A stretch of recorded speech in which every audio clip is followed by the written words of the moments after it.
couple of things out of order just because of the schedule of the tourism director and the town manager who's going to come in and introduce himself at some point.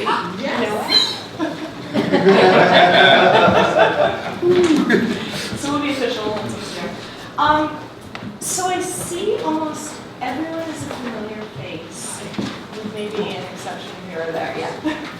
But I do want to start with going over our mission. I don't know if you guys remember, but Rob used to do this every meeting just to kind of ground us and remind everyone where we're coming from, what we're doing, and how we're looking forward. And I put it up on the board. I'll read it out loud though, because I think there's a power in actually hearing it rather than just reading it. Provincetown 365 is an independent group of engaged, passionate members of the Provincetown community working together to promote a thriving year-round community at the tip of Cape Cod.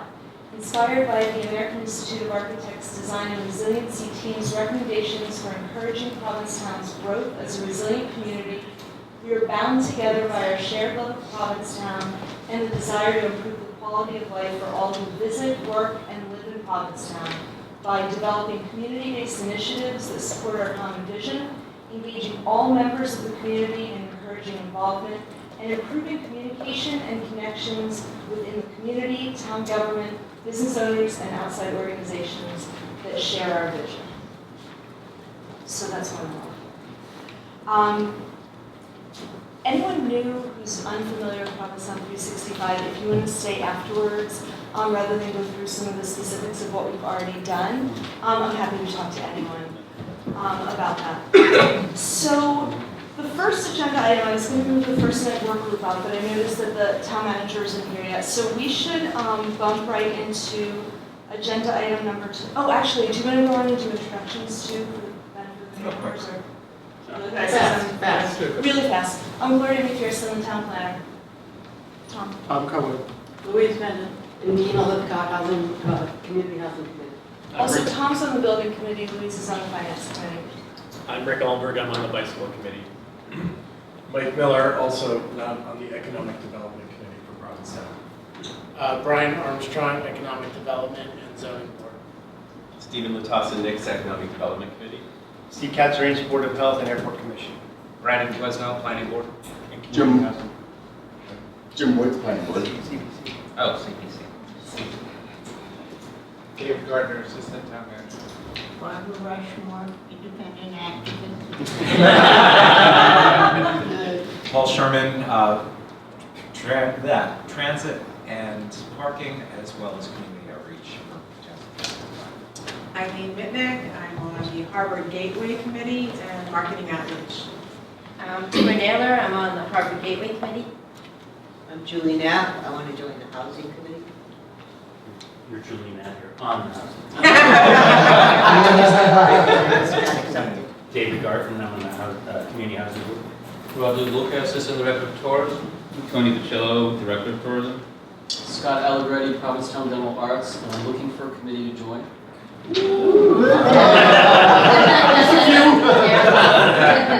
I'm Brian O'Malley. I've worked with the Shank Painter Road group, and I'm Provincetown's representative to the Barnstable Assembly. Grace Arthur O'Malley, I'm on the I'm vice chair of the planning board and chair of the cultural council. I'm Dick Salmon. Lived here for about a year now, and first visit here. And Mark Phillips, Dick's partner, so 1 year. Yeah. Jim Bronzo, Economic Development Work Group. Tom Comiskey, Shank Painter Road and Outreach. Let's jump right into agenda item number 2, which is update by Stephen regarding our nonprofit community foundation and what we're doing to get that started. So, as everybody remembers, maybe this was a long time ago, we had 3 open items that we went away and got feedback on, and we didn't bring them back because we didn't have enough people at subsequent meetings, so we didn't think there was a reason to bring it back until the fall when everyone could be here again. So the first question that was outstanding, remembering that a 501A9 has a geographic boundary defined to it, and there was discussion as to whether it should be Provincetown or Provincetown and Truro, and the group's consensus was that it should just be Provincetown. So that, that will be put into the paperwork for it. The second question, I think, was actually a question in and of itself as to whether 501A9 was the right IRS regulation for the group. And so further research was done, and it is the right legal status. This group actually is a 501c3, or will be formed as a 501c3. So the 501A9 then allows for the fundraising to be done on the community foundation. The third open issue was mission and kind of goal and scope of the group, and we thought the best thing to do was actually to take the mission that the group spent a long time working on and just lift that right into both the 501c3 and the community foundation, which is the A9. And then the last was trying to figure out how the board would be elected, and I think the consensus of the group was that this group here would approve the slate of board members for the 501A9. So the 501c3 or the Provincetown 365 group that we are would actually approve that. So I was part of that in the beginning, and Yeah. I lost track of it. But can you explain why we need why we need even one formal structure? I mean, a lot can happen without any formal designation. Obviously, if we think about fundraising, that is exactly what the A9 is for fundraising. A C3 can do the same? No, they're not the same, and one of the distinctions has to do with how large donors are affected. So a 509A1 is set up to take large donations from maybe a single entity in order to get started. 501c3s are not able to do that, so that you don't create a tax avoidance foundation scheme. So that's one of the differences. And so there's certain characteristics of a 509A1, which is why you can't set up a 509A1 for yourself and then avoid taxes. So, but these two structures, and going through and looking at pretty much everybody, this is how they're done. Now, the 501c3 for this group was sort of backed into. And the way that it worked was, so you have a 509A1, that's the right structure for community foundation, the mission, everything is set. We just need to form the organization, set it up, get the initial board going. And then the discussion about how that board is elected, how governance occurs, we realized that we wanted an entity that would be the stakeholder that would approve the board. And in order to make that a legal entity, we figured this should be the organization. And so this isn't just a loose affiliation of people who walk in the door on Wednesdays in September. We figured the 501c3 was the right way to make this a legal, enduring entity. It's a little painful. I know. Yeah. We tried to make it so we went through a lot of that. But what you can expect going forward is that the paperwork will be drawn up, that a slate of initial 509A1 directors will be presented to you for approval. Then there will be filing with the state, filing with the IRS, and then the organization will, once the state approves it, exist legally. Then we'll turn to creating this as a 501c3 subsequently. So as next steps, are you going to circulate the draft that's been worked on? And should it go out to everyone so that everyone has a chance to look at it? What's the time frame for that? By the next meeting. So at the next meeting, it'll be ready for action. Okay, so maybe we'll keep it for the next meeting Yeah, when at it's least. not the agendas or something. Okay. And then I think anyone who's interested in being on the board or having kind of input on the creation of a slate to bring here, we should get together, because I think we need some good input on what that board should look like and who the board should be. Well, Brian nailed it on the head. This is a fundraising board. The decisions you'll be making will be how do we shake money out of people. So that's not interesting that you don't do it. That's really great. That's really important for the first slate of directors. Yeah. Any other questions? Just thanks for all the work. Yes. And for the presentation. Wow.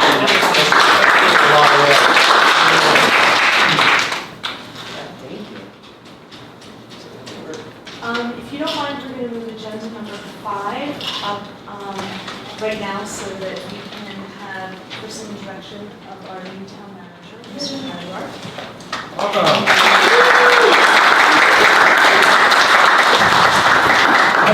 Do you have a few words to say? Oh,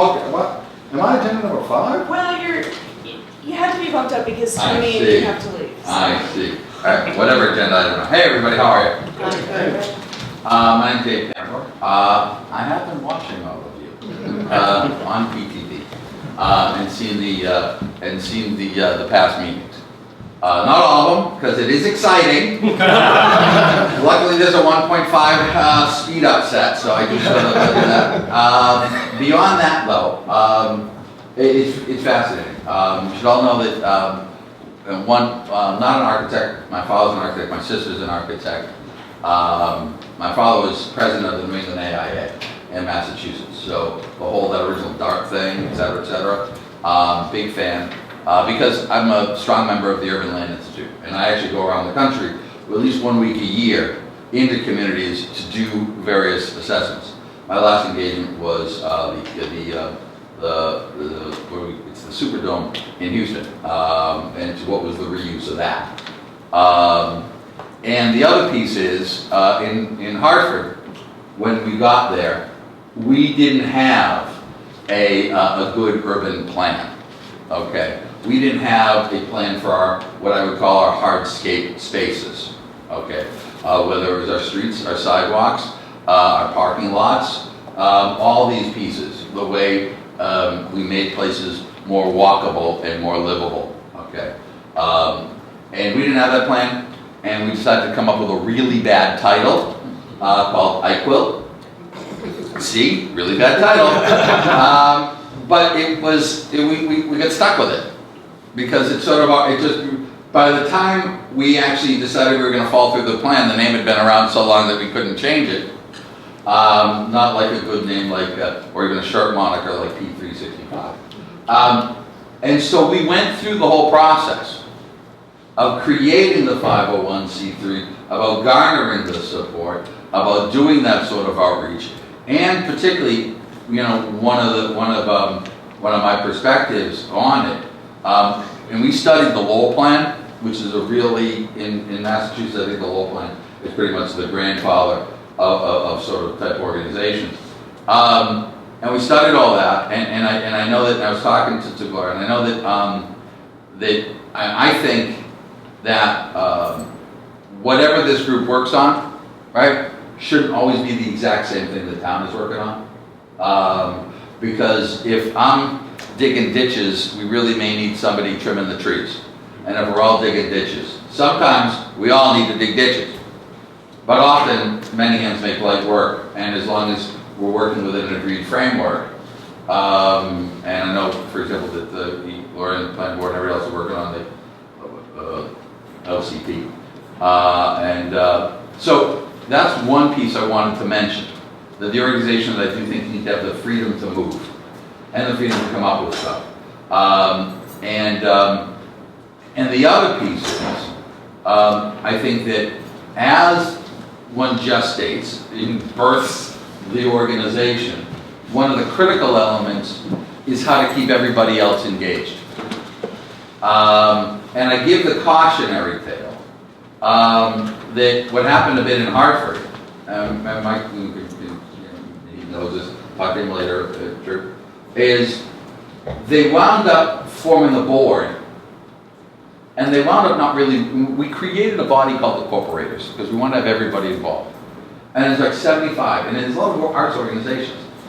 But the organization to date, the leadership, didn't fully engage those corporators. So what's critically important, I think, is the full engagement of the body. And finding the way, even though you formalize the structure, to not lose that capacity, right? In a Revolutionary War way, right? It's how do you have the Minutemen come together? When you formalize the structure, you lose all these volunteers who show up in a moment when you need the 1,000 people. So I think that that's critically necessary. I think everything you've been doing so far has been excellent. Again, you had me at hello. And you know, because this is what, and you probably, maybe some of you have seen it. I think I go down in history with the world's worst TED Talk. Because halfway through my TED Talk, the PowerPoint died, and the video didn't. Yeah, so, you know, these type of issues, these type of ideas, this type of engagement, this type of process, this type of stuff, I'm fully behind. When I was in Hartford, I went to like my first chamber meeting, and some crazy guy in the community, the senior member, crazy because he presented this crazy idea that was called the cycle. And, you know, I looked at it and said, oh my God, we don't have a plan like this, and we need it. And worked 5 years on it. I hope to be able to put the same effort into your plan and your ideas. And a plan only works, I think, because the community buys into it. I've learned one thing in New England, and I'll tell you, Connecticut is not in New England. Well, one thing I've learned in Connecticut is that the only way you can be effective is by having everybody with you. And the only painful way to do that is to actually reach consensus about what it is you're doing. And it's extremely painful in Connecticut because in the entire state, every single person can object. And every single person can call the governor. They are experts in slow process. We in Massachusetts are incredibly fast. I always tell people I long for the efficiency and effectiveness of the Massachusetts state government. So I think there's a lot of models out there is what I'm saying. And I firmly believe the only way to succeed is through community process. I finished with a little joke that I've actually been part of 2 North American dictatorships. One was Chelsea and the other one was Springfield. Both of those we disbanded, the governor disbanded elected local government, and we had absolute power to do what we wanted as administrators. And what I learned out of that was actually there's a limit to that. Because if the public doesn't actually want to do something, they actually don't. And you can't get them to do it unless you're like, oh, round everyone up.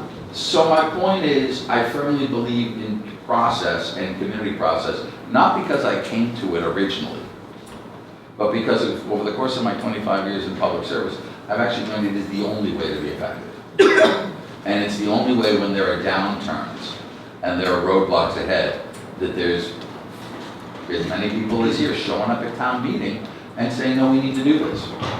And it doesn't work because somebody at the front of the room says, I should do it. It works because everybody's engaged and it's everybody's plan. So again, that's all I wanted to say, and I probably said too much. But Tony, I think we got to get going or something. But I want to get the rest of this exciting. And with that, I'll be able to see it later on video. We can talk about the next subject. Yes. Yeah, so agenda item 5, Provincetown 365 first night work group, which I have people who've signed up. We discussed it a little bit at a prior meeting, and Tony has some information on that. And I wrote on the agenda some bullet points of what we discussed.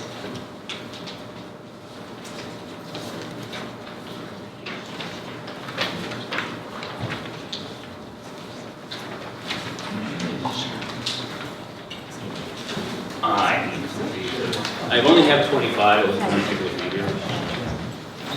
Yeah. Lori?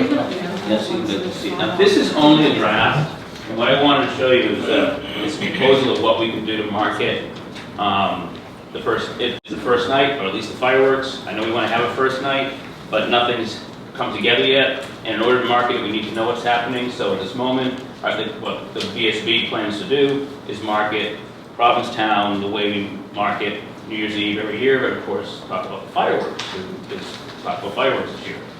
We don't even have a firm date of when the fireworks will happen. There's been different types of conversations, so all that has to come together. So we need to talk about that. But I just want to let you know a few things that we possibly could do. This is only proposed, hasn't been approved by the VSB yet, but we send out a news release that Provincetown's having the first night, if that actually happens, or at least Provincetown's having New Year's Eve. It's a big celebration, and we have fireworks this year. Something we're actually bringing back that they had many years ago. Facebook, in November and December, we would post ads on Facebook. We post on Facebook and also do some ads. It's a little complicated for us to do ads, but we're going to work through that because we feel it's important to start doing that again. CapeCod.com, and we would possibly do November, December, 5,000 impression digital program. And then on Ocean. 5,000 or 500? It says 500,000. It says 500,000. on Ocean, Q, WCFB, Cool, and Pixie. Those are some of the radio stations we normally do advertise on. We would include the advertising that we do in November and December and talk all about New Year's Eve, which we do usually during that period. Boston Globe Magazine, if it's possible, we would do a half-page ad in there if that would work out. Boston.com, BostonGlobe.com, and we would do a 250,000 impressions on each of those sites for the month of December to really get it out there. And finally, we place an ad in the fall issue of Boston Spirit. As far as the radio stations, I mean, someone did come to me, and I just wanted to share something. We do have limited funds. And somebody had come to me, it was actually Brian, who talked about Sirius Radio, Brian Armstrong. So I looked into it, and they charge to do any kind of program with them, they want a minimum of 1 month, and it takes $10,000 a week to do it. So that's huge for us to do something with them. They could possibly do a smaller proposal, but right now I'm still talking to them. Let's see if it's something they could do, but it sounds like it'd be cost prohibitive. So just wanted to be back to Brian because you brought that to my attention. So Yeah. there was a lot of discussion about things that people had in mind for first night, only because, let me actually backtrack, and for those of you who weren't there, the reason the first night work group came up in Provincetown 65 was because we were at a staff meeting in Town Hall one Monday, and I can't remember what happened, someone said something about first night, and, oh, are you doing this, are you doing this? And basically everyone was around the table saying, I don't know, so I go back to my office and I sent an email to Tony and I said, we need to get on this.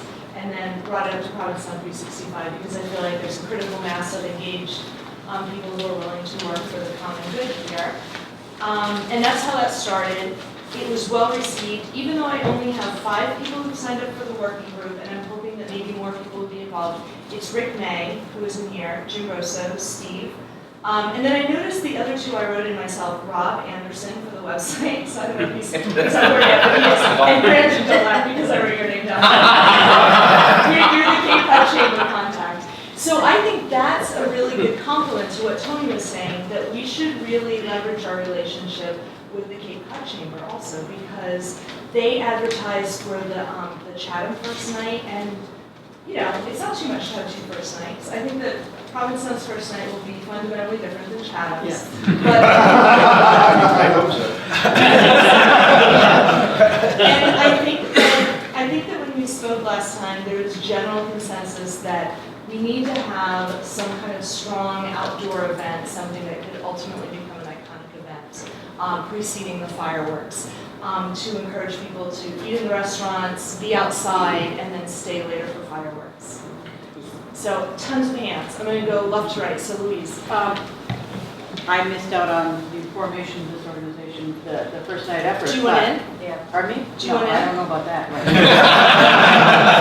Right. Maybe I shouldn't have raised my hand. I don't know. No, my question really is: are you got a consensus that there are going to be a number of inns and restaurants open? I know that New Year's Eve is always a big time, but in the last few years there have been a diminishing number of places open, and that's really what that would determine the size of your outreach and what you think your audience is really going to be for this. So my question was along those lines, so I'm going to kind of answer and then ask more questions. Piggyback. One of the pieces of this I think has to happen now is the Provincetown Chamber, the PBG, they need to be connected and their members connected with the understanding that this is an event, and so restaurants and inns need to come up with what they're doing so that their marketing is going on too. And I recognize a lot of this advertising is really about getting people who are already on the Cape or in Boston to come to P-Town for the day or the night, which is great. But there's also the people who want to come for 3 or 4 days and spend some time here, and in some ways I think that's equally important to this long-term success of this event. So I think somebody, and maybe this is what we're ultimately groping for, but somebody's got to take this on and do that level of coordination, because once people know that there's something here, that there's a thing, they'll open for it. Yeah, I think you're right. The other part of it is the most, what can I say? The history. Low-lying fruit will be people who already own homes here, who are second homeowners, who have been here before, so whether it's your guest house or others, you can send things out to, because I have to say I used to run it in myself. and it ran me, I think, really. But the fact is that broad-based advertising is very expensive by and large, and you know, who are you going for? You know, I just think that you'll be able to define your market more. Thank you. I wanted to remind us that if there is some way to make the connection with the guy that does the ferry that's now going to do the base, would suggest that we have a great opportunity for bringing people from Boston for a longer weekend. I don't know what day first night falls, but it seems that a Boston focus is a really good idea because of that bus. The second thing I wanted to request, since I'm a member of the Provincetown School Committee, is to think about the possibility during the day, I'm asking the people that are doing the committee, that would be attractive to kids. It doesn't have to be all kids, but just something that would, so that people coming from out of town might bring their kids, but we certainly have kids here. Yeah, Northampton First Night has a lot of family-oriented and kid-oriented things. And then, well, the other thing that they have is kind of like the beer tent and the hot cocoa tent. So I don't know if that's something that we should look into, or if people would generally think it would compete with the businesses. But in some ways, I look at this as a big exercise in integrating all of these things and making sure that everyone's talking to each other. And I do think that's the strength of Provincetown 365, because we draw from so many different areas. Tony? I just wanted to go back to what Steve was saying. We are already in the process of having conversations with the Chamber, Provincetown Chamber, and the PBG about, so we'll, you know, we'll talk about what we're going to do for marketing, not, you know, I don't know, we won't duplicate it, so that whatever everyone does, it'll be a joint venture. But what you said, I think, is very important. The membership of those organizations, they need to look at what are they going to be doing? Will they have events? Will there be big things happening? I mean, we know there's going to be stuff happening in Panagore that's going to be really important, just like every other holiday weekend. So, you know, and Rick will share all that information. It'll get out there in these releases and be promoted and marketed. So I think one of the things that Northampton does that's really effective, and this is maybe getting down to the nitty-gritty, you buy buttons to participate in First Night. You can buy half-day or full-day buttons, and they have one you know, complete fold-out brochure listing all the different venues, all the different events, and what's going on. And I think for this to be successful, and I think for it to be, you know, marketed broadly, I think that we really do need to look at having everything in one place like that, and in a physical way too, that we can leave at Bay State Fair. It is when they run their Limo Liner every weekend all fall. And you know, the Chamber of Commerce, of course, to all of the inns. But something like that to really kind of bring everything together. Two thoughts. First of all, people may remember that in 2000 for First Night, there were laser shows projected onto the monument. It was very cool. It only lasted 1 year. But that could be something, I mean, of course it's dark early, so that could be going on for a few hours even before the fireworks. Second thought is WMR reaches a worldwide audience of people who hear about Provincetown all the time and what a cool place it is, and it costs nothing. So that's not to be forgotten in our list of media. Well, what I'm hearing though is this idea, I'm sorry. I don't know if Tony updated you guys, but we did have a Visitor Services Board meeting yesterday, and there were probably 15 people in attendance, many of them stakeholders in town that work for Cape Air, Bay State Cruise Lines, that represent the Provincetown Business Guild, 2 board of directors of the Business Guild. Candy was there from the chamber, the whole board was there, and we were all in agreement to basically start the conversation and get everybody together. But you also need to reach out to the business community, because the only people that sort of produce events are business owners. The Visitor Services Board does not produce events. The Chamber of Commerce and Candy do not produce events. And again, the $15,000 that was awarded for these fireworks came from room tax revenues derived from bed and breakfasts and guest houses. So one would hope that whatever we do for First Night will drive business to those bed and breakfasts to stay for 3 or 4 nights. Therefore, that is the funding source of the fireworks. It's not from a magic pot from the general fund or a magic pot from a philanthropic giver. It comes from the room tax revenues that we that own guest houses derive for the town. And again, there's many of us in the business community that have been open for New Year's. I've been for 15 years.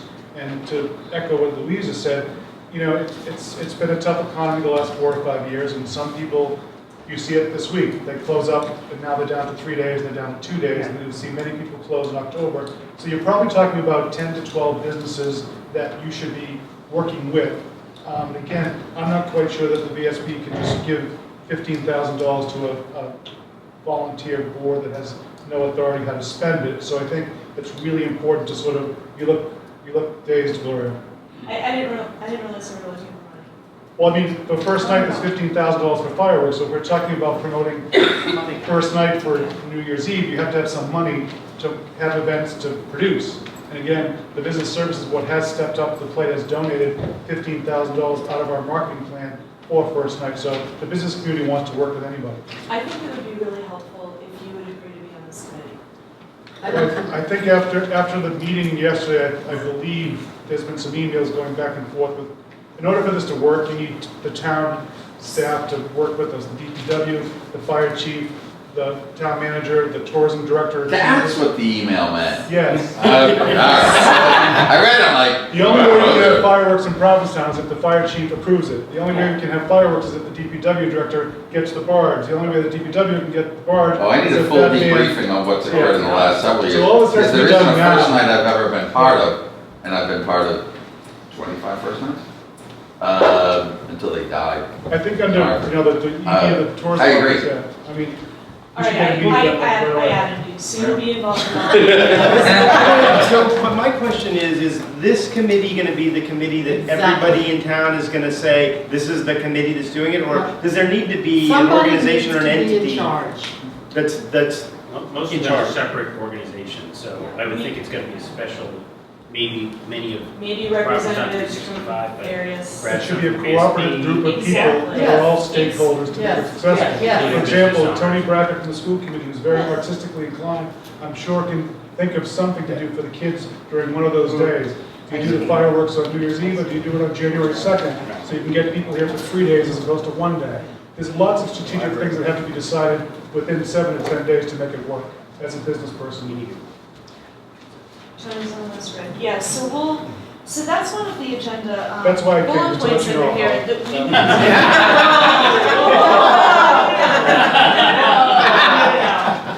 So we need to set up our first meeting, and I think we should do it before Rick leaves.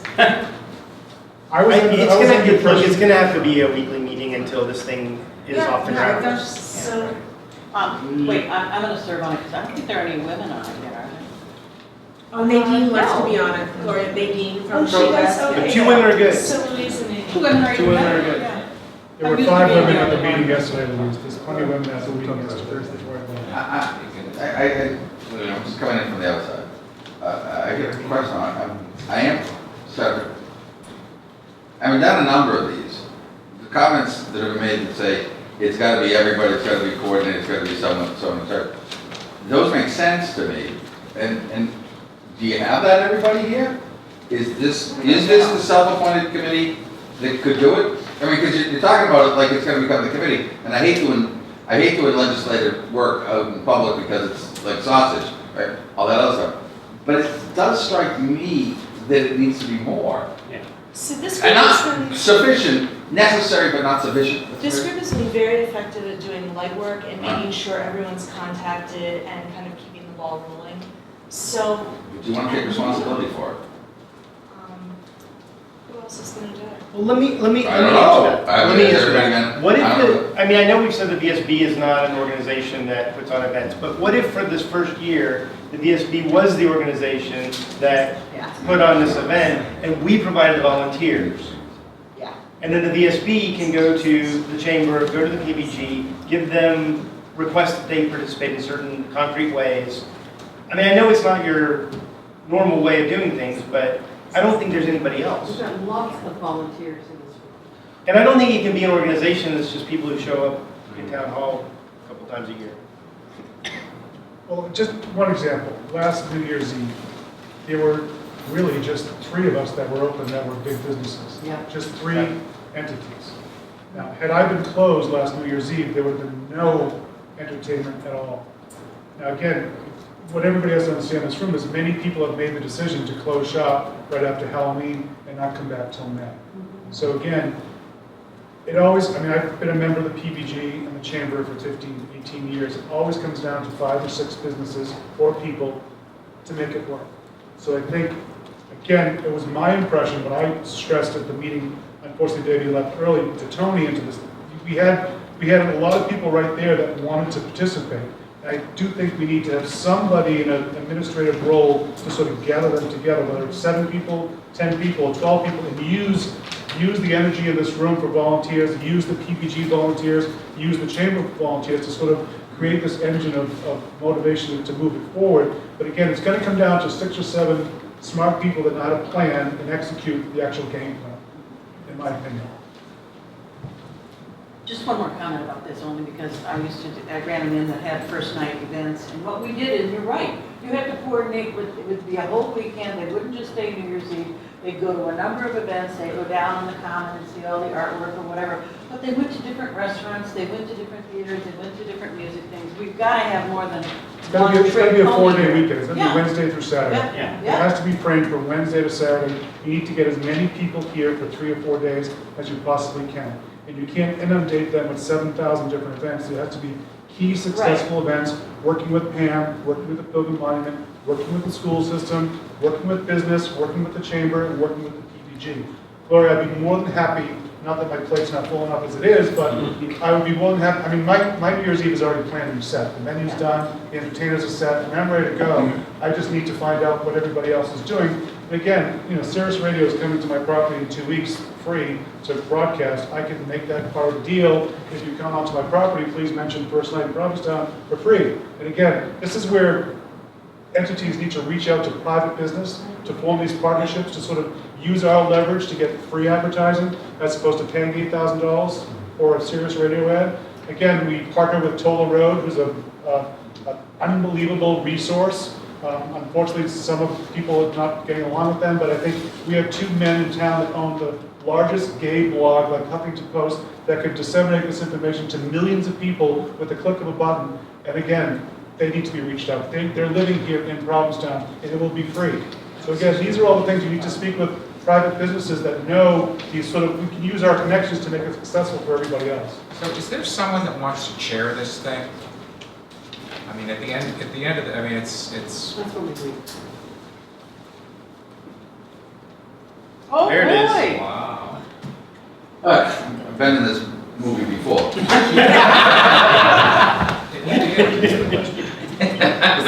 I'm just figuring out the place. But in terms of convenience, look, you guys want to do this. Yeah. Yeah. Okay.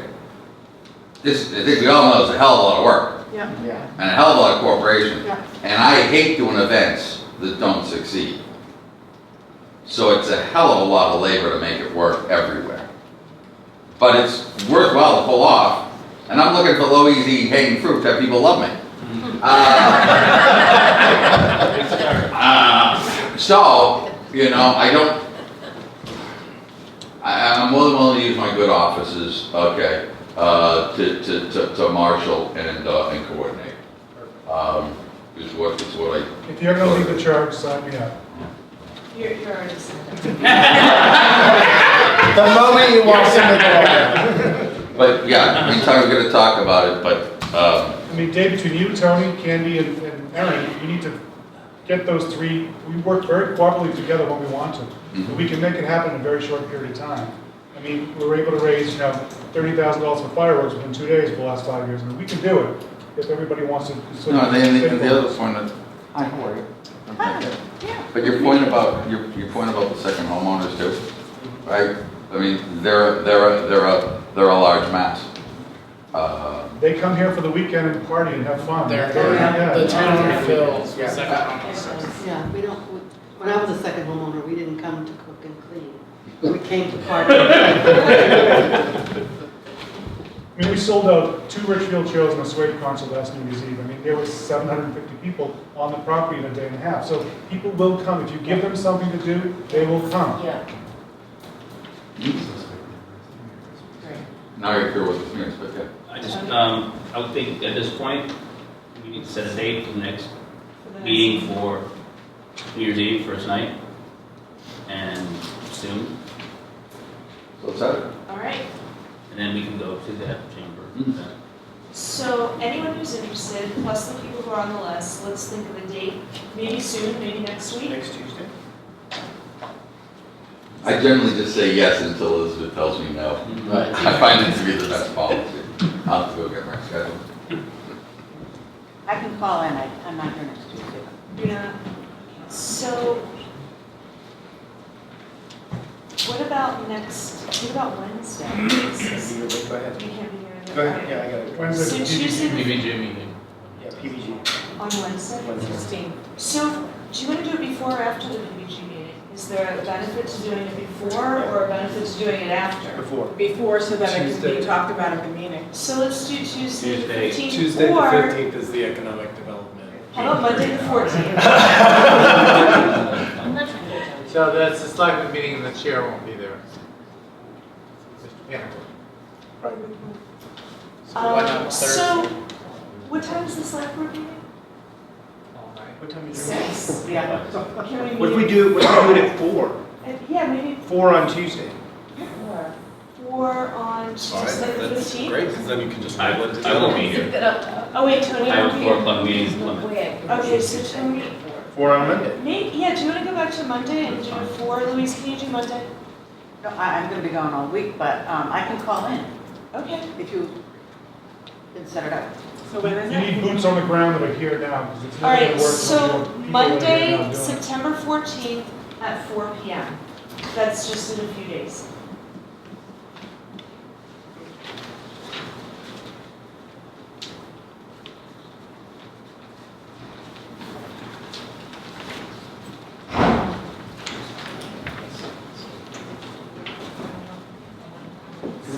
Get a time?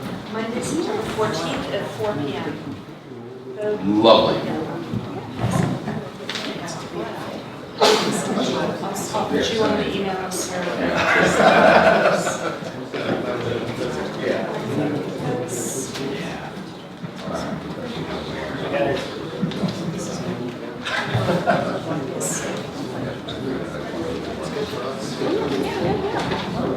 Great. It's great.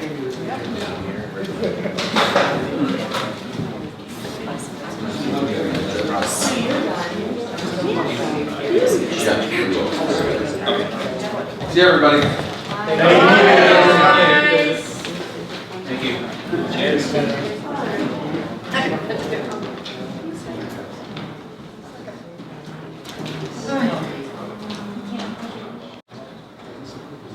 Okay, the next agenda item, number 3, update on our initial Provincetown 365 governance workers meeting of August 26th.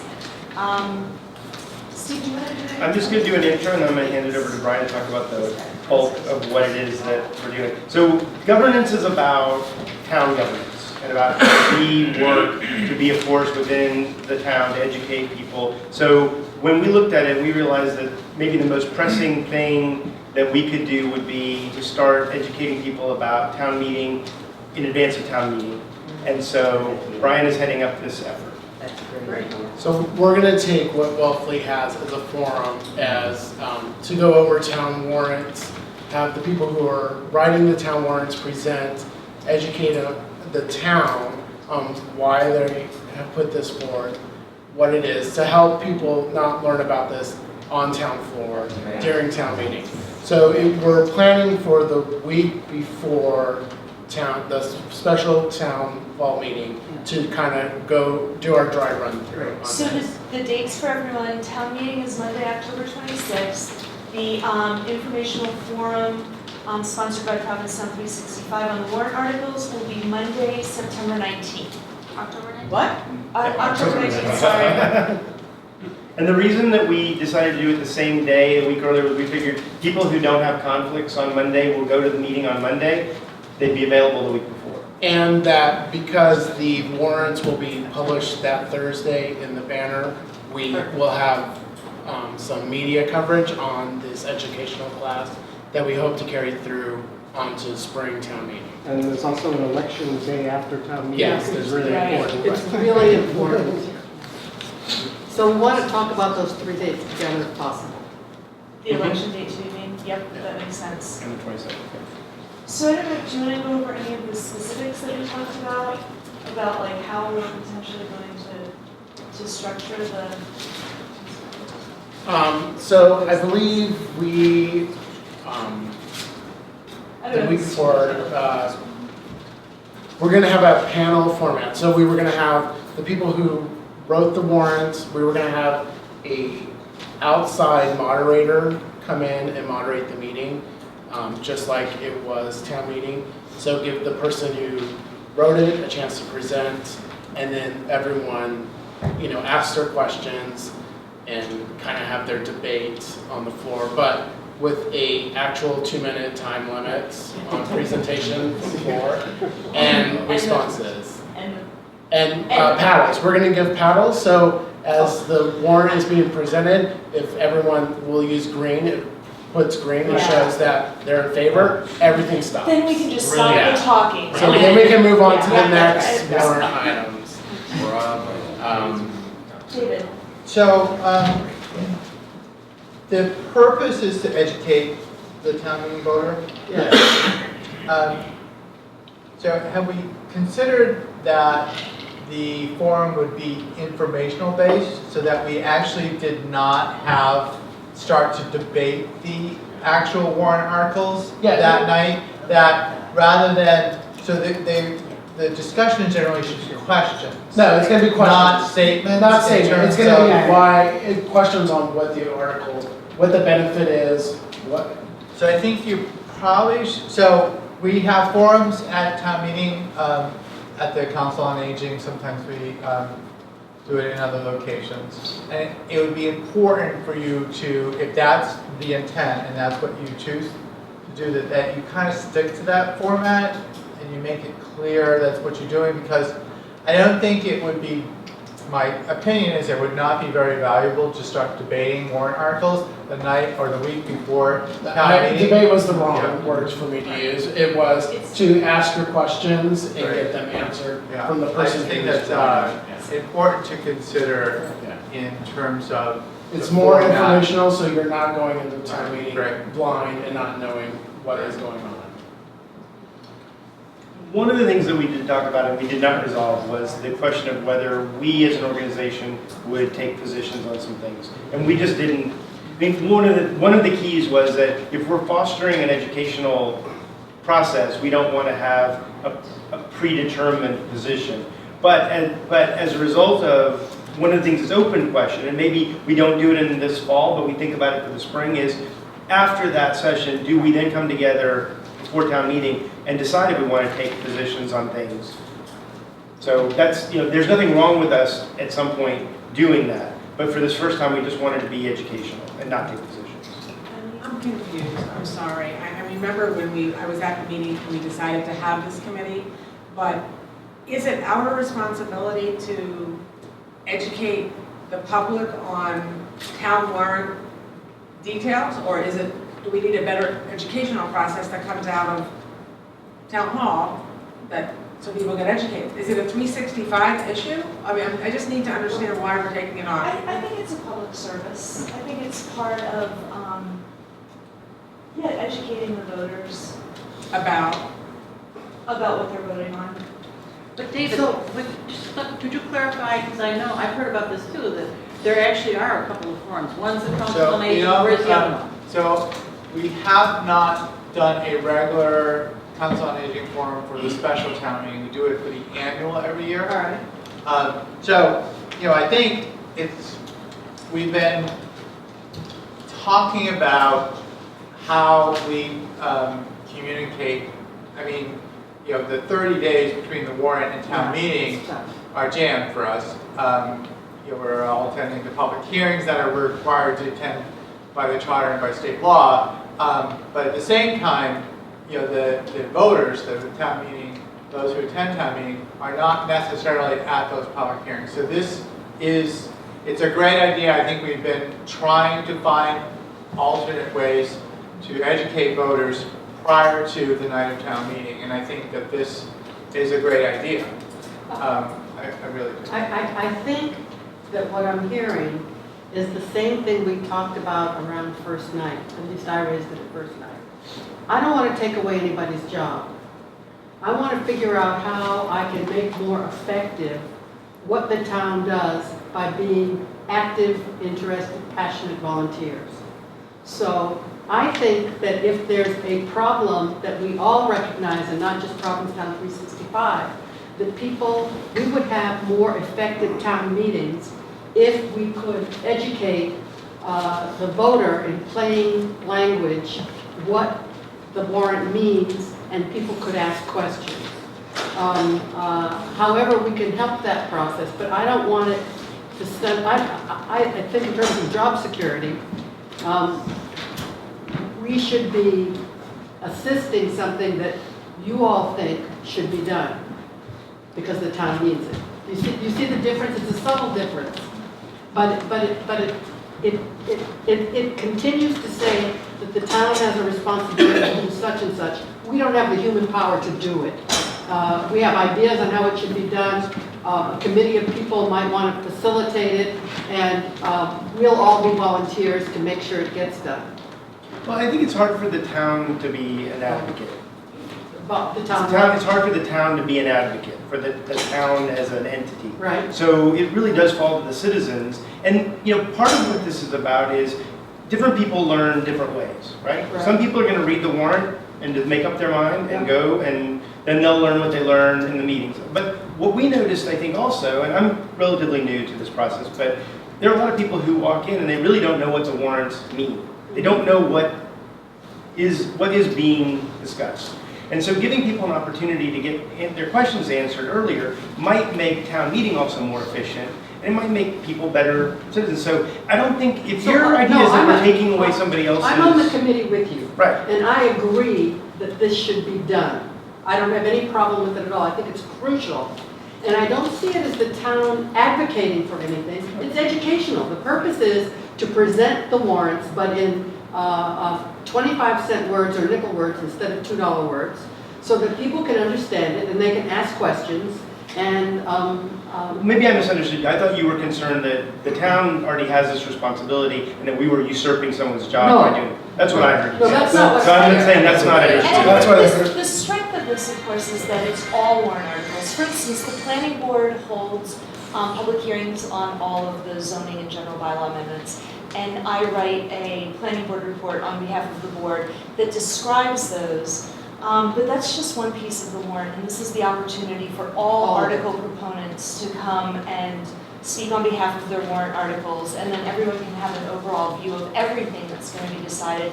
Not, go to the planning board meetings for these, go to the select board meetings for these, read a report for this. I mean, the information is definitely all out there. It's just not all together, and I think that would be the benefit of this to everyone. Barbara, thank you. I think one of the problems is that most people have too much faith in the fact that town meeting will decide things sensibly. I think this group should make an effort to reach people and get them to come to town meeting.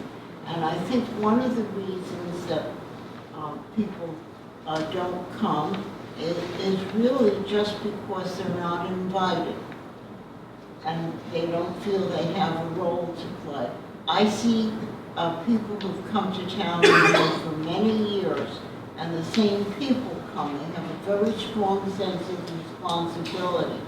But I think, just like everything else in town, there's no reason really why we can't increase the number of responsible people who come in and cast their vote. And I think it could be done with a group like this if you say that you have an interest in good governance and you want to have more people make the decisions. And how about you, and try and get them to come. I see people who don't come to town meeting who have served as selectmen in the past. And I'm sure they're interested, and I'm sure that we vote the way they would have voted, but just feel as if they ought to be invited. You could start with each person taking just a handful, 3 or 4 people that you personally invite to come to town meeting. I think it might have a great effect. if we had more people, we might have a chance at times to have, you know, better articles and do things in a better way. League of Women Voters typically don't do this, a yes means this and no means that. I think that's what he was talking about, simple language, because the warrants are so complicated. So it's just, this is about installing curbs. A vote for this means the curbs will be installed. A vote against this means there will be no curbs. Gloria, a good example is the Secretary of State's pamphlet that gets sent out to all Massachusetts voters. It translates whatever the question is into English, and it says, if you vote yes, here's what it means. If you vote no, This is what it means. And I think a format like that would be absolutely perfect. And don't get into the stand on anything. It's just we're trying to help you out. No, this is the whole point of this is Exactly. a layman's term, like this is what a yes vote means, this is what no vote means in the town, and that's it. And then you can ask what questions you need to ask so that it's not happening on town floor as often as it does. And that actually, I'm not even sure you necessarily want the requester or the person who wrote the article to be the explainer, because there are a lot of people that are really good at writing warrant articles that are really bad explainers on the floor of town hall. I strongly disagree about zoning articles. I think that it helps to have someone who understands zoning explain them. You did a great job at the last town meeting. Yeah, thank you. That's not always the case.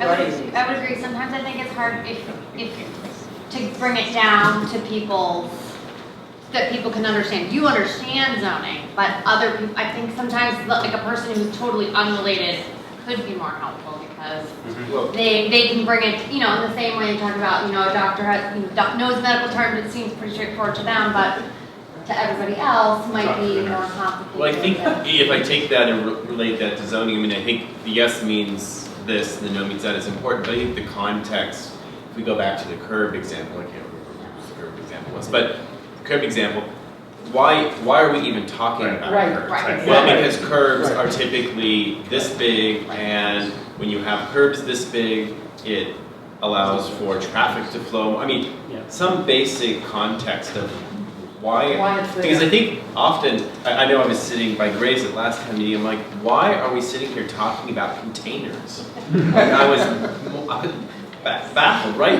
But there was a good reason. I happened to be sitting next to the person who could explain it to me, but I do think context as much as yes, no is So why these things we're are agreed that being we're done. doing this. Is there anything that we need to, Brian, is there anything that you need from the group to further this, or where are we going with the discussion? You raising your green paddle?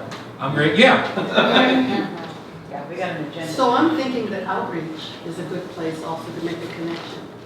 So I actually liked Barbara's idea of maybe reaching out to the registered voters and inviting them to this forum, because then that can give a swell to go into town meeting that, you know, Barbara was talking about getting more people involved. So I wouldn't mind even if I had to do it, you know, sending some kind of email or to the registered voters in town. Would you like to be the outreach representative from the governance group? Yes. I don't think we have emails for them. Or, you know, a letter, I mean, something. But the post office can identify, they have these mass mailing programs, I believe. I don't know if you could target year-round residents, which would roughly be the equivalent of. There should be a public list of registered voters. I think Doug can print this. So printing out and sending cards would be a very, very expensive thing to do. Probably like, I think more than that. No, 2,000 pieces, registered voters. Yeah. 2,800, right, is the total? No, it's like 2960 now, 2940, something like that. Under 3,000. Right.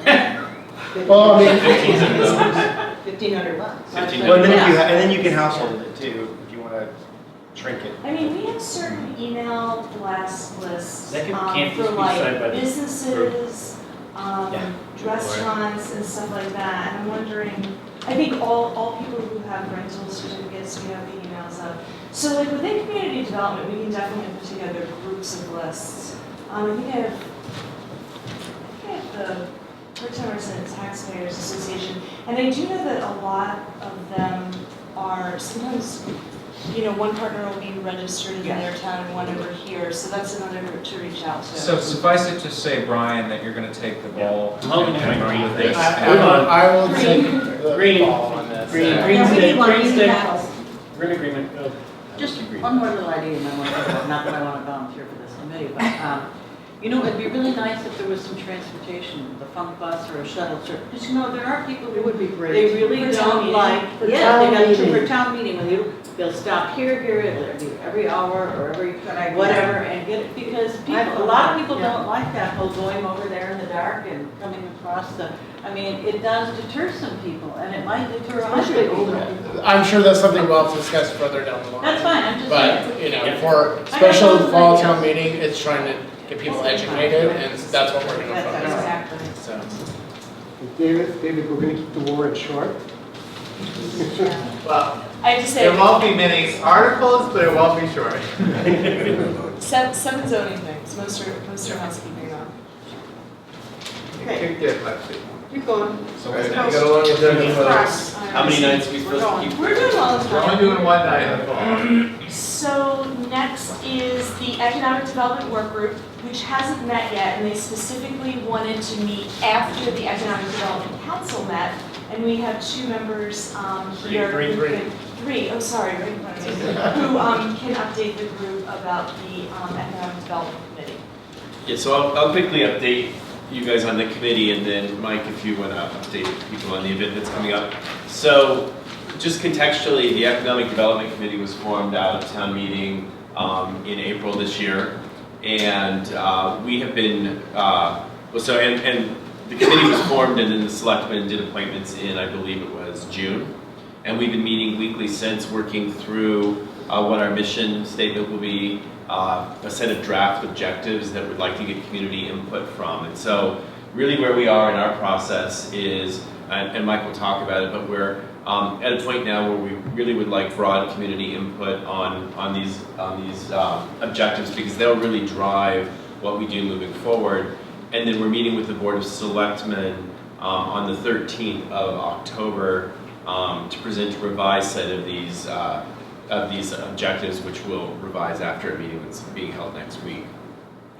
So I think one of the things that especially Stephen and I have learned, but everybody's learned, is that there's not a lot of good models on the Cape nor elsewhere for economic development committees for towns that have actually succeeded without getting squashed or a lot of different things. So one of the things as we go through this process, and we're really working our way through figuring out exactly what our goals, objectives, all that kind of stuff is really trying to, very much to what David was talking about earlier, is how to, and again, I think one of the examples that we learned from going down to Truro, Wellfleet, was that the Economic Development Committee also became the workhorse as well, and they took on all these projects, and that's not really what we see as the role, and then they got in trouble, and everybody got burnt out, and blah, blah, blah. So we decided, and I'm kind of spearheading, starting a community conversation, which is going to be happening Tuesday the 15th, which is next week, from 5 to 7 here, and we're basically doing pizza, cookies, and conversation. And the whole idea behind this is really keeping it super casual, and really letting the business community know that we're reaching out to them because we want to hear from them. And the whole idea is for us, we literally as a committee said, our goal is to listen and ask questions during these 2 hours. And our objectives and mission will state our mission, kind of, general ideas of what we're working on, and they'll be there if people want to see them and talk about them. But it's really starting to have one-on-one conversations and group conversations with everybody to really try to get buy-in and interest in actually being involved, and really reaching out with the whole point of, our whole mission is to help us help you. And what do we need to know, and make sure we're on the same page, and make sure, if you do want to get involved, or you do agree or disagree, we want to hear about it. And hopefully this will be just one of many such conversations and groups getting together. And hopefully, this is really what I see as a really very, very initial stages of a community building exercise to try to get the business community on multi levels to really start talking and communicating with each other. So it's aimed at the business community of this particular research? It's not. It's in here as actually a copy of the invite. Yes, it is economic development, so obviously the business community is a key target, right. But it's really, and the invitation really says, if you're a business owner or just have ideas or interested in how all residents, community members of Provincetown can exceed and do better economically. And so therefore, we are reaching out to the business, so Provincetown Business Guild, but it's going to go to the community board. And one of the suggestions that I'm really looking for people from is how else can we get, just besides, it's easy to reach the business community, Right. but how do we get to those other folks? So here's a copy of the invitation for next week, but I'm happy to, through Gloria, send it out to the group. So all are welcome. Everybody's welcome. So has the Economic Development Committee sort of developed any focus about what it is that you're trying to do? We've created 5 objectives that we think are a good focus, but before we solidify them and take the Board of Selectmen, we wanted to pause and have this meeting with the community to see broadly if people out there agreed with what we had. And what are they? I can. I think I finish. have. So broadly speaking, I mean, next week we'll present them ready, but broadly speaking, there is one that is around tourism, right? So specifically extending the tourist season beyond what it traditionally is. There's a second, which is, thank you. There's a second, not my glasses, but we're counting on my memory. You guys can double check. I think I can do it. The second is looking and seeking for kind of non-tourist, non-traditional economic development that we can do as a community. No, I don't think we want to take the time to and we're presenting this Tuesday. Yeah, and they might more with that group. The third is one around looking at things that impede economic growth. So for existing businesses, trying to identify things that get in the way of what's going on. The fourth is looking at really Provincetown as a brand and how could we leverage the reputation and brand more effectively. And the fifth, you may have to remind me. Identify policies, procedures. No, it's not this. Yeah, it's not technically the fifth because I didn't promote activities, initiative, make small business growth, support activity, extend the tourist season. We get that one. And the first economic activity. Yeah, so the first one really is also focusing in on things that aren't necessarily just a one-off, but things that really will serve as incubating more activity. So first night's a good example of something, right? That there's an investment that VSB in the town is making, but really it's not just in that one. It's not just in this year. It's in trying to create something new and a vibrant. And maybe Rick is right. There's only 10 businesses going to be open this year, but maybe next year there'll be 12. The year after there'll be 20. And so it really is looking at how do we incubate things. And we do have a budget as a committee. I mean, I guess that's important to say. Town authorized $25,000 to be awarded. So once we have these objectives that we vetted with the community, vetted with the Board of Selectmen, we will actually on the 13th go as well with a set of criteria by which we go to the Board of Selectmen with a proposed set of criteria by which we would figure out how to make these awards. So for the sake of time too, I mean, I would love everybody's help in terms of getting people there, and I'll work through Gloria to get this out to you. And again, those objectives may or may not be where we end up, right? I mean, we really want to see how that resonates with the community. So this is sort of governance in a way, and that is, and it's a little consistent with what I said earlier around first night, and that is, we are such a small community of residents that we're on everything, including Provincetown 365. So is it possible that our economic development work group would do something on one or more of those things that was field explicit? Because we are a field group that is an action As group. we go forward, I'm sure we will reach out, but we don't have that yet, so we're, you know. But yes, I do think, yes, I Okay. do. All right. I certainly So hope you so. do, so you do see a potential coordination between what you're doing and Provincetown 365 and the economic development work group? Yeah. Yes, I mean, Provincetown, so the Economic Development Committee is not actually going to do any of these. We're not going to take any of the money and spend it, right? Right. This is, You're not gonna this open is a what, pop-up restaurant? right. This is what, by the way, that is what Wellesley did. It kind of granted itself the money and then executed it, and things didn't go so well. So us as members of Provincetown 365 might participate in execution. Right. But I Yeah, think, that's that, what I yes, mean. That's this right. group here Yeah. would be very welcome to come Yeah. and ask for money to execute No, I on. got it. We won't, as an economic development committee appointed by Board of Selectmen, we're not offering ourselves, we're not taking, Okay. we're not saying, oh, we're gonna do first night, and we're gonna allocate $5,000 to that. Yeah. Well, this is a short question, it's not substantive. Did you post that on the town's website, and is it gonna be posted on 365, the invitation to this meeting? It will be posted on the town website, Well, I'll do 365, Yeah. it says 365, I can and do it the is Facebook gonna be page. on Facebook, yeah. Business Yeah, Guild okay. sent it, Guild sent it out for us, Chambers sent Okay, it all right, out. okay. And I'll email too.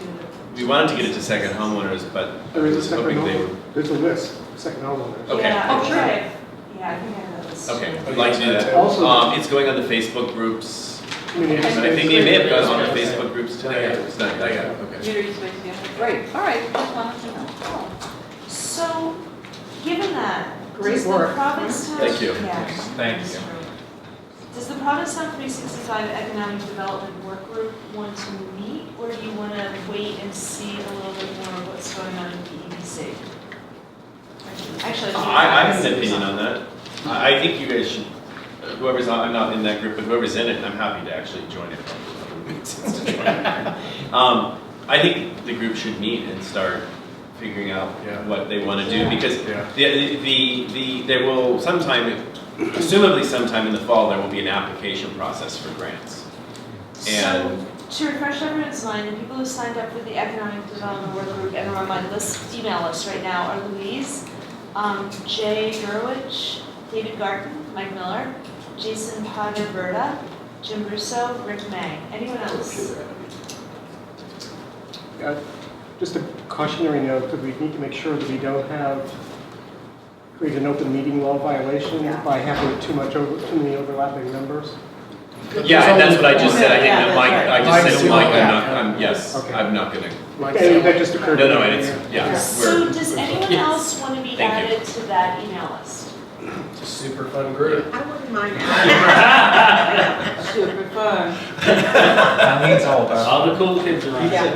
Well, I'm actually really, I'd like to go to that meeting, I'm gonna hopefully get there, and one of the things I was gonna quickly bring up, if I can, is I was feeling a need to have some kind of another subcommittee, but unless it exists, like this retail / gallery / businesses, because I feel like we're like Provincetown 171 right now.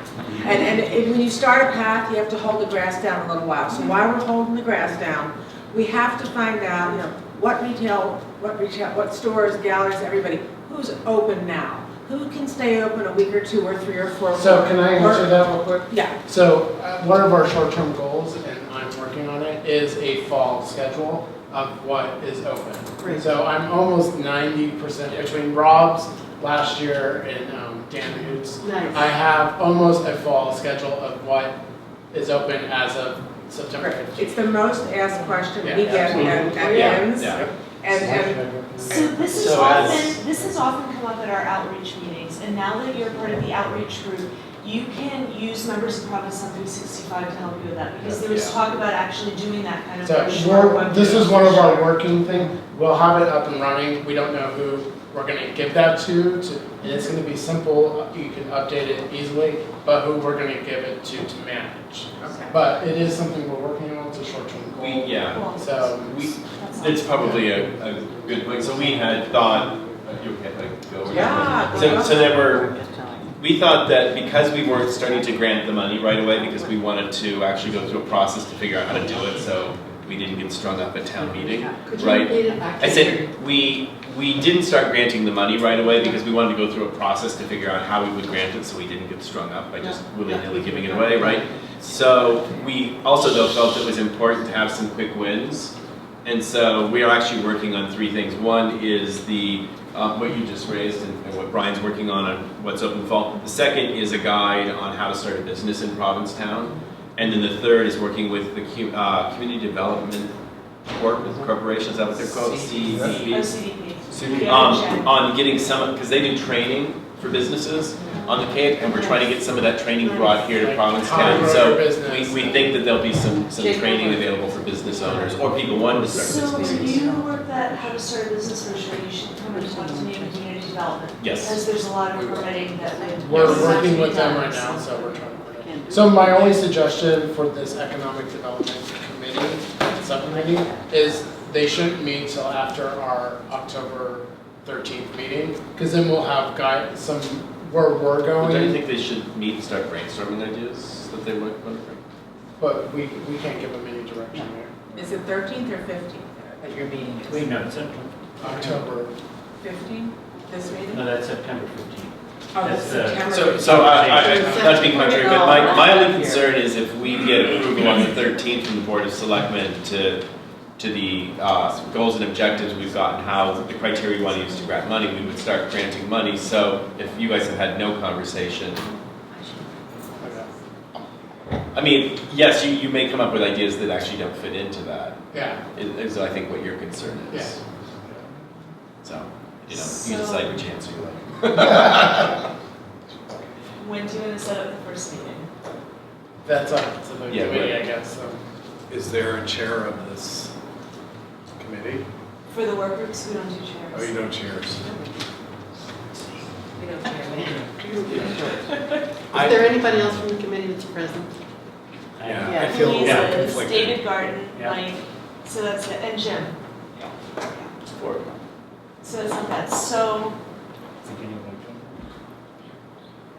Why don't they meet later and figure out when they're gonna meet? yeah, I mean, I don't need to watch. Send out a group email. I can Group email. So I can truly tell you that the times I've sent out group emails, they don't always get answered, and the times that we've said at the end of the meeting, let's get together and set up a meeting, it doesn't happen. So If you send me out the list email, I'll take responsibility. Thank you. Okay, there you go. Because for me, the Economic Development Committee, because of the summer, has had to be quiet, and the work group. And I would like for it to move along before we get busy again, to be honest, before we know it.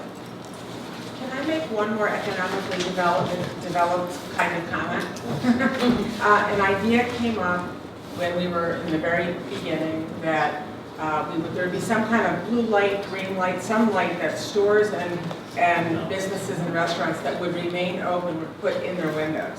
We have to do that Like before, all year round. all year round if they were open. Or a sticker. We have to do that before it's winter. We should have been educating tourists all summer. Yeah. So, and it's really not difficult, once we know which of these stores and galleries and restaurants are open, we can order 100, yeah. We'll take that back to the Okay, group so I next just week. wanted No, to. it's a great idea. I can't wait till Yeah, November. you're right, yeah. Will you remember that? So one other thing, we didn't set up a meeting for the governance work group, and town meeting is so upon us. Yeah. I feel the pressure, so I feel like we should have another meeting for that and pick a date now. Can we do it next week? I'm only out of town the last 2 weeks of September, so Yep. the sooner the better on that. I won't be back in town until starting Tuesday next week. And I leave Wednesday. So I think Tuesday, It sounds like, But I'm back Friday. I'll be in town Friday. all right, So so Tuesday or Friday? what about Tuesday, September 15th? We already put one thing on the schedule, right? No, Yeah. we did Monday the 14th. Monday, okay, so Tuesday the 15th. You got a meeting. As long as it's before 5 or after 7. So take your pick. Do you want to do 4 or do you want to do 3? Let's do, let's do 3:30, or, I can't do 3, but Let's do 3:30. 3:30 then. Okay, Tuesday, September 15th at 3:30. I will send out an email reminder. Tuesday, September 15th. All All right, moving right along. So it's actually a little bit surprising how much has happened over the summer. You know what I mean? When you think about how busy everyone is, to still do this much volunteer work is pretty impressive. So update on the Provincetown 365 promotional video. David Cox isn't here, but I know he's doing the voiceover with Jen McGraw that was scheduled for 5 o'clock because he did some drone footage of the installation of the They Also Face the Sea exhibit. And Jen is going to use the language that she originally used, which you saw on the GoFundMe page. And we have other aspects of that. I feel like that's one of the things that I might just be able to skip over unless you want to hear stuff again. Okay. Update is that we're working on it. Okay, update from other working groups. Parking and transit. Rick. Bike racks. We put together the kind of master proposal of 14 locations in town from Dyer Street to Court Street. That in total is about 300 bike parking spaces. I brought it to the bicycle committee today. There was general agreement that it looked like a great plan to move forward with. Gloria and I will be out on Thursday morning at 8:30 if anyone wants to join us, walking down Commercial Street with a couple of orange cones, taking pictures of all these locations so that we can actually document it all, put it together in a comprehensive plan, bike parking plan that we can then figure out how much it'll cost to buy those bike racks and take that to people. So that's kind of where we are with that. It is moving along. So that's pretty exciting. And we have grant opportunities through the Cape Cod Commission. We've also heard from a couple members of the Finance Committee that they might be willing to recommend funds for bike racks in town also. So I think that's really coming together great. I think in the springtime we'll have hundreds of more bike parking places. The other thing we've been working on is the Limo Liner, and Paul is taking the lead in that. Yeah, so the idea is how can we have transportation to our town beyond just the ferry season and beyond just the airplanes and the Plymouth and Brockton bus. And what Bay State Ferry is doing is they're piloting this Limo Liner concept during the second to last week in October and the last week in October. And the idea is to come up with sort of a fun, branded kind of things. You know, take the Limo Liner from Boston, have it be this sort of fun, themed thing where people can come and enjoy. And the idea would be, if it takes off, that we could run it, you know, throughout the winter and turn it into something for folks to come. I'm telling you, that thing would be full coming from New York too. I mean, I know you got to start with just a quick plug for Bay State. This guy Mike Glassfield is incredible. They're doing this at a loss for us. Yeah. Hi, just a quick question. I've been talking this up, and for some reason, I talk this up and say, "Oh no, that's not happening." There's this really mixed opinion about whether this is really happening out there in the community or not. It's on their website. It's up and live. There's a press release. No, I'm not criticizing. Right. I'm just saying It's out there, yeah. it's out there because I've been like, "Have you heard about this?" And everybody's like, "That's not happening. That was a rumor." And I'm like, "All right, I'll double check." Something that outreach needs to address. Yeah, I had the same, kind of saw the same thing. People go, what are you talking about? Yeah, so there's a press release that went out today from Bay State, and the Visitors Service Bureau is doing their press release by the end of the week. And this is actually live on their website right now. And one of the things that Mike is doing is reaching out to the inn owners directly and doing some promotion there. Great. So That's a win. This is happening. Have we talked to him about first night? We have not yet. I think that would be a good next step. Great. That's great. Thank you so much. Thank you.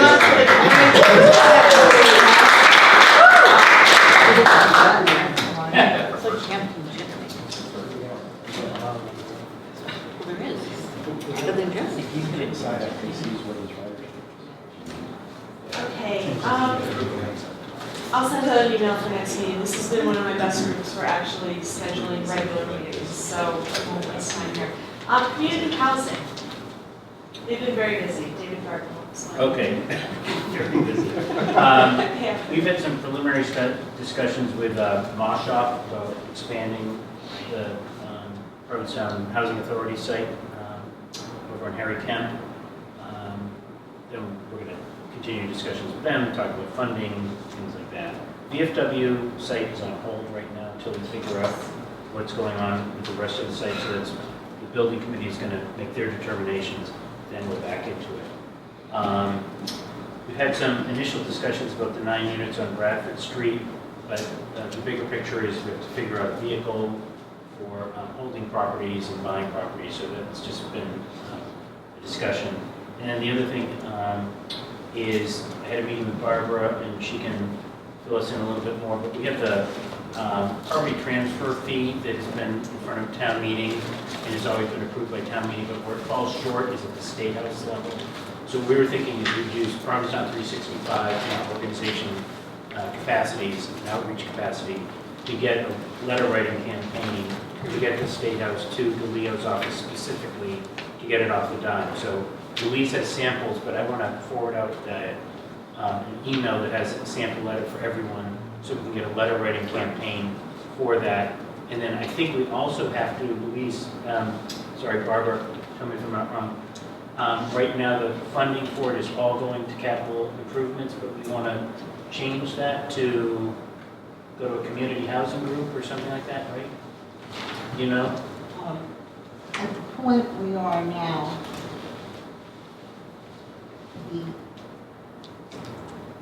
the article that we passed at town meeting is the same one we passed for 7 years. This is called real estate transfer fee, and it's a 0.5% paid by the people who buy property. And what has happened year after year is that the real estate lobby, not in our town, but the real estate lobby in Boston has a mindset, and the fact that this is not a statewide tax, this is a fee on people who are buying in a town where the real estate that was bought and sold last year is over $130 million. And it has been over $100 million for 7 years. And I think that you realize we have 3,023 people, that it isn't those people who are buying and selling. It happens to be a business in Provincetown to rent to summer tourists, and it is nothing wrong with it. But they don't pay anything to the town in the way that the restaurants and retail shops and hotels and motels do. And I'd like to pass the letter out. I didn't bring enough. I didn't realize you're such a big group. But I'm going to. I've got some too, Barbara. All right. If you'll take one and share it with your next door neighbor. But Barbara's also going to send a electronic version so we have it, so that then we can distribute it to our group and forward it off to other people. If I had your email, do you have a list of people who are members? We do. Or make mine bigger for people who don't. Then I'll get it from Gloria. Well, Gloria can coordinate it. You can send it directly to Gloria. Yeah, that's great. That would be nice. I would like also, since I haven't sent it out, if you would have any feelings that it could be made stronger or it should be longer. I really liked it being first, but, you know, any suggestions of editing, I'd be glad to hear from.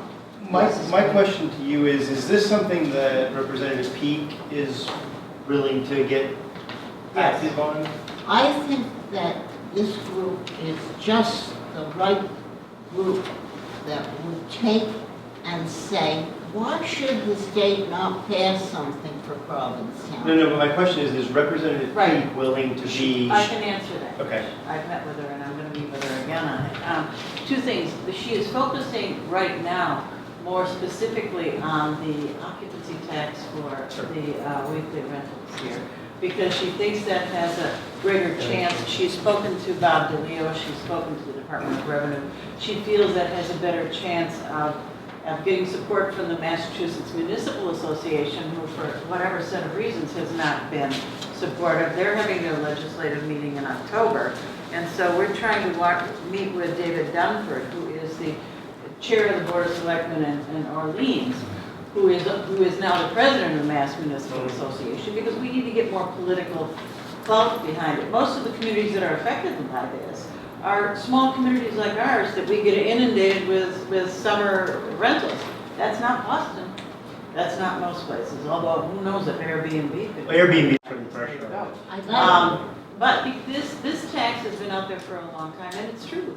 There's an organization, it's called the Realtors, and they're a very powerful lobbying group. Other states have passed this law overall. And the problem with this, from the point of view of Sarah Pete and the conversation I had, was that the Department of Revenue does not like setting up these, like they did in Nantucket, a separate funding mechanism, a separate tax that applies to one municipality and not others. So that's the issue. So I don't know how you get past that. I mean, they work for the legislature, so if the legislature. Yeah, the told you legislature says they want to do it. I mean, enough communities need to. I suspect that the realtors are probably the bigger force, not. Yes. Not the Department of Revenue. David DeLeo is a person to speak to, but what we should use is any political influence we have beyond Sarah Pete. So if anyone knows, Leo's brother-in-law or some people at the Realtor Association to find out what their lobby is doing. Well, it strikes me as somebody who was a lobbyist in Washington that one of the ways to be effective here is to, and maybe what we do is we go through our state senator, but instead of sending the letters, because if you're Speaker DeLeo, none of us vote for you. So, we might as well live in Maine for all he cares about our opinion. But if, that's been my experience. So if an elected official goes and says, I got 1,000 letters from my community of people who are upset, I have a problem, you're my buddy, we work together on stuff, I need help, please would you look at this? That's way more effective than 1,000 letters from people who will never vote for or against Bob DeLeo. Well, that's where we need more input from Mass Municipal Association. Sure. Every municipality belongs to it. Absolutely. And if they decide that right now there's a crunch in revenues, they're up against the 2.5% limit on their tax levy, they've got capital improvements, they've got things they can't fund. Hey, they may be able to get behind it. For your information, Nantucket has had this, and it has not had any other town in the Commonwealth apply for it. And this is over a period of a long time. So I don't think they have to worry about what's happening statewide. Most towns, of course, want to encourage people to come there and build a house and buy. So they're not going to be interested in our form of real estate transfer fee. But I want to say that Mr. DeLeo was quoted in the Cape Cod Times very recently as saying when the Chamber of Commerce, Wendy Norcross, was able to get a large number of letters, he said, I didn't realize, that they could have such an interest. And what was it they were after? Funding cutting their funding. Funding for the chamber. And they were able to get the legislature to override the governor's veto. Now, Mr. DeLeo doesn't mind overriding the governor's veto. And I don't think Mr. DeLeo really wants to hurt Provincetown. I think he really doesn't understand the uniqueness of our town. And I think many of you probably will come to recognize just how unique it is. It's like the tides. It comes in and it goes. You're not going to get people to open up their businesses in the middle of winter. For good reason. They've worked hard all year. Now, I'd like to say to you that if you hear from me on this letter, don't just write to DeLeo and send a letter, or to write to the head of the state senate. We have a new president of the Massachusetts Senate from Amherst, and it's much more politically like Provincetown, and he'd be much more anxious to fight for us. And the chairman on the committee, on joint committee, is going to see a group of us. We're going to take a funk bus and ask people to go when we hear when the hearing is going to be. It's a terrible problem to have your state rep not realize that this is very much more likely to pass. I think she spoke in Wellesley and got a real earful of the fact that people who don't pay income tax on their rentals in the summer aren't about to vote for any increase where they have to have it. Here in Provincetown, we have a different situation. We know who buys and sells, and we feel that the county is desperate for more income, and that if we could give them part of our income, that is, since 0.5% of 135 million, can you figure out how much that is?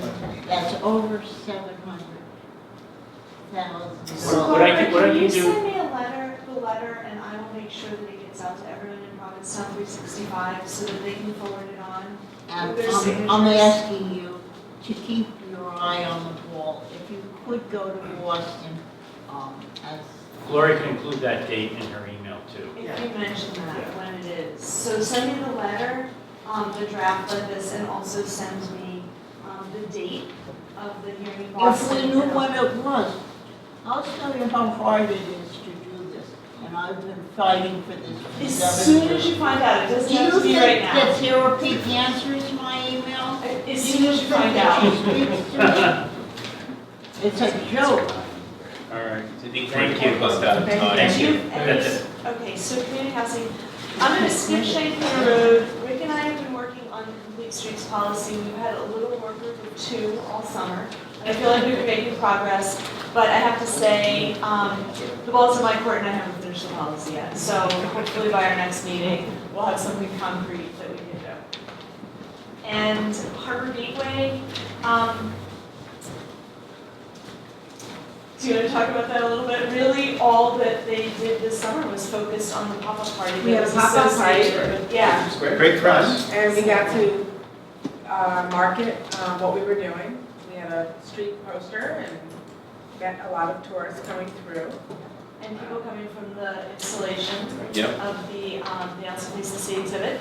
And we had, how many nonprofits that participated? I want to say like 7 or something. So we had the Film Society, we had PAM, we had the Monument, some coastal studies, some private businesses. Fine Arts Center. The Fine Arts Center, that's right. It was, It was a yeah, hot it was, day. it was very It was. a hot It was day. really, the weather did not cooperate, it was really hot, but it was. And actually, the bike committee was represented there, and they gave out bike bells and lights and things like that, which were a big hit. And I know Pam gave out some Mark Jacob t-shirts, Lots of which I think t-shirts. all went, and the Normal Hope books. Yeah, good, thanks. So Now we know. there was a lot. Did you get the one with the eyeballs? Oh, community housing, next work group meeting is Thursday, the 24th at 4 o'clock. September. Someplace here. I'll send out an email too, but in case anyone's not up. Gloria, my feeling is that we had a really good small party. And I think that if we have another party before next summer, next season, when we have a lot more going on and a lot more to accomplish and to talk about, I think it's going to be grander. And I love being in the parking lot. I also know that there were thousands of people walking down Commercial, and I just wanted them to come in. But I think the next party is going to be grander. So, Yeah. can I just say, has the Harbor Gateway thought about doing a first night event? The pop-up skating rink?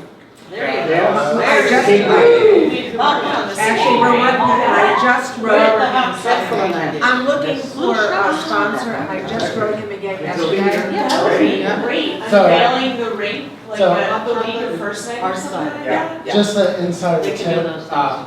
the community development people actually have grants. They underwrite the winter farmers market in Wellfleet, so you might want to ask them about that. Oh, you mean Jay? Yeah. We could get 10-day offers. I wish we had an issue still alive. Okay, and so I've been trying to get this one person who I thought would be interested. I think maybe he's just, it's summer, so this is his season to keep people cool. Shane.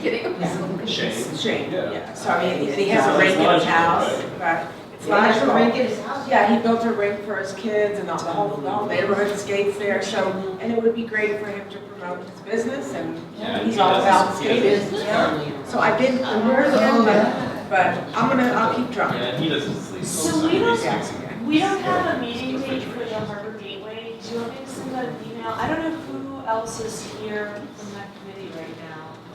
Me, he's exhausted. Eileen. Yeah. He's got it. Alex. So maybe, yeah, and Betty Warren are here. Do you want me to send out an email for that? Yeah. Be great.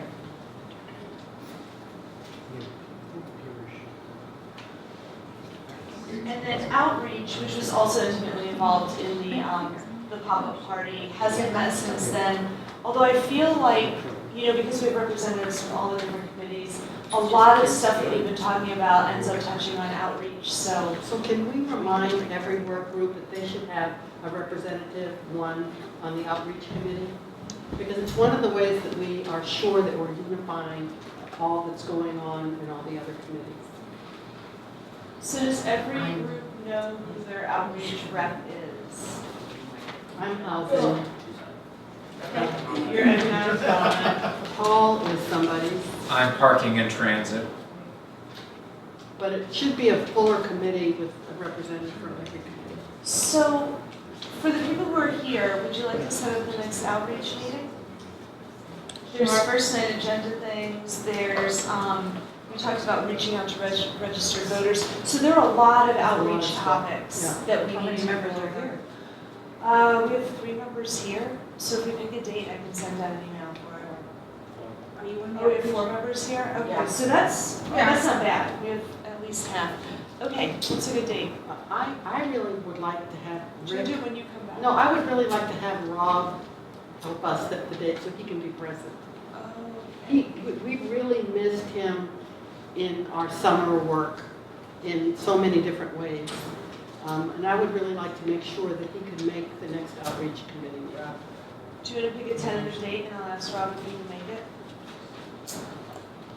I don't have my calendar with me, so I can't do it. Well, what day are you gone next week? Is that it? Do you want to do it the week I after? come back Tuesday. I could do anything starting Tuesday. Tuesday the 15th or the 22nd? The 15th. Let's do it the following week though, because we already have a bunch of meetings that other week. And did we have a regular meeting date? I feel like that was one of the groups that did at one point. Can't remember. But what's the next In week? the olden days, we did. Do you want to do Tuesday the 22nd? Yeah, as long as it's after 3:30. Do you want to pick the time then? Do you want to do it 4 or 5? I can't do 5. I can't because I Four? have an evening every Can you night. do 4? I can do Can you 3. do 3? Can you do 3:30? Yes. Okay, Okay. let's do 3:30. So you talk fast. I'm not around that day. September 22nd. Yeah. 3:30. I feel like we have been doing 3:30 meetings actually for that. All right, so Tuesday, September 22nd at 3:30, and I will send out an email about that and make sure that we have a critical mass of people. And does anyone else have anything to add before we wrap up? Next meeting is Wednesday, October 14th at 5:30. What day?